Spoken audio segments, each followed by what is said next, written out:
नमस्कार।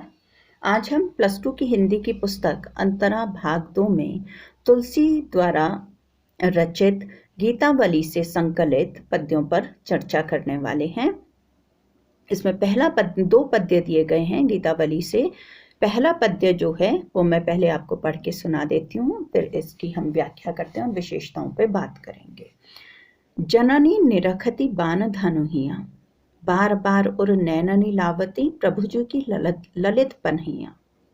कबहूँ प्रथम ज्यों जाई जगावती, कही प्रिय वचन सवारे, उठहु तात बलि मातु बदन पर, अनुज सखा सब द्वारे। कबहूँ कहती यों बड़ी बेर भई, जाहु भूप पह भैया, बंधु बोली जेय जो भावे, गई निछावरी मैया। कबहूँ समुझी वन गमन राम को, रही चकी चित्र लिखी सी, तुलसीदास वह समय कहेते, लागती प्रीति सिखी सी।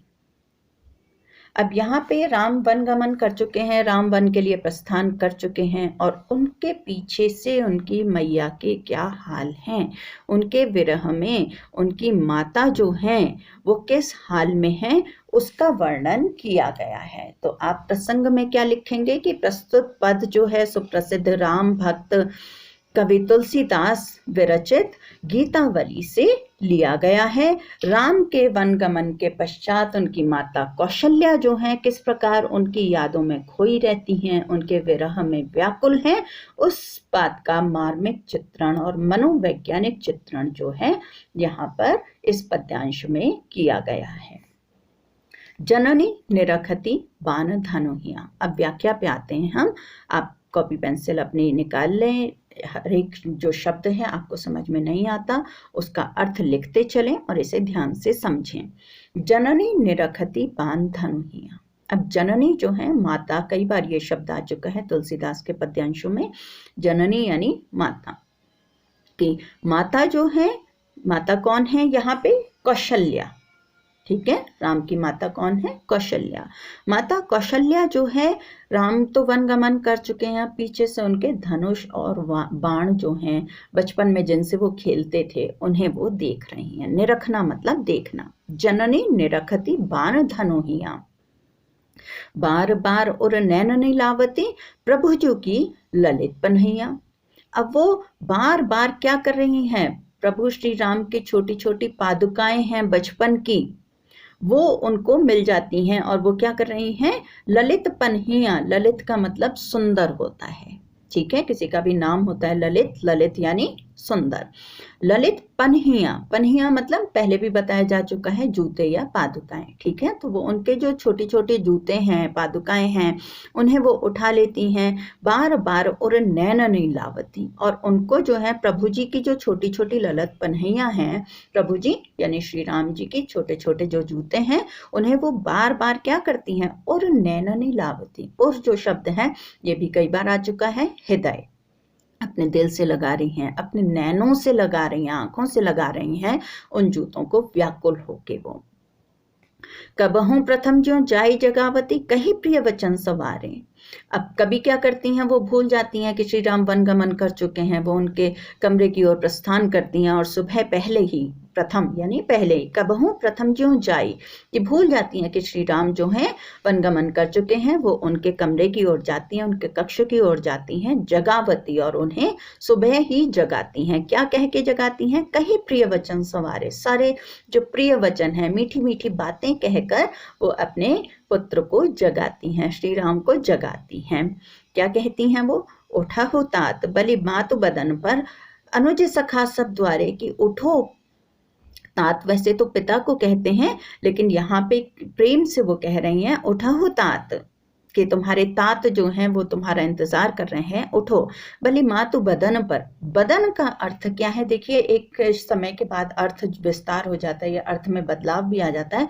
बदन अभी तो हम पूरे शरीर के सेंस में लेते हैं, इसका अर्थ लेते हैं, लेकिन बदन का उस समय अर्थ क्या प्रचलित था? चेहरा, वदन, बदन। ठीक है, उठहो तात बलि मातु बदन पर, कि तुम्हारे चेहरे पे माता जो है बलिहारी जा रही है, न्यौछावर हुए जा रहे हैं, कितना सुंदर है मेरा राजकुमार, ये कहने की उनकी चेष्टा है। बलि मातु बदन पर अनुज सखा सब द्वारे, कि तुम्हारे अनुज जो हैं, भाई जो हैं, सखा यानी दोस्त जो हैं, वो सब द्वार पे खड़े तुम्हारा इंतजार कर रहे हैं। जागो प्रिय राम, सुबह वो उनको ये सब बातें कहकर जगा रही हैं। कबहू कहते यो बड़ी बेर भई, जाहू भूप पह भैया, कभी वो क्या कहती हैं कि बड़ी बेर भई, कि बहुत देर हो गई है भाई, जागिए उठिए, जाहू भूप पह भैया, कि भैया उठो जागो और भूप के पास जाओ। भूप यानी भूपति, राजा दशरथ जो हैं तुम्हारा इंतजार कर रहे होंगे, उनके पास जाओ, उनसे मिल लो। बंधु बोली जेय जो भावे, गई निछावरी मैया, और क्या कह रही हैं कि उठो जागो, जो मन करता है तुम्हारा वो खाओ। जे वही जई आया यहाँ पे शब्द, जई यानी खाना, जीमना, खाना, कि जो तुम्हारी इच्छा होती है भोजन कर लो, उठो जागो, मैया तुम पे निछावर जाती है, माँ तुम पे बलिहारी जाती है। मेरा राजकुमार कितना सुंदर है, तो वो दुआएं दे रही हैं उन्हें। कबहू समुझी वन गमन राम को, रही चकी चित्र लिखी सी। अब कभी उन्हें ध्यान आ जाता है कि राम तो वन को प्रस्थान कर चुके हैं, मैं किसे जगा रही हूँ, मैं किसके प्रेम में विह्वल हूँ। कबहू समझी वन गमन राम, समझी यानी ध्यान आ जाता है उनको, कि कभी उन्हें ध्यान आ जाता है वन गमन राम को, राम का तो वनगमन हो चुका है। रही चकी चित्र लिखी सी, और ये ध्यान आते ही वो चित्र लिखी के समान, यानी चित्र के समान, तस्वीर के समान स्थिर हो जाती हैं, निश्चेष्ट हो जाती हैं, उन्हें कुछ समझ नहीं आता कि क्या करें। तुलसीदास वह समय कहें ते, लागति प्रीत सिखी सी।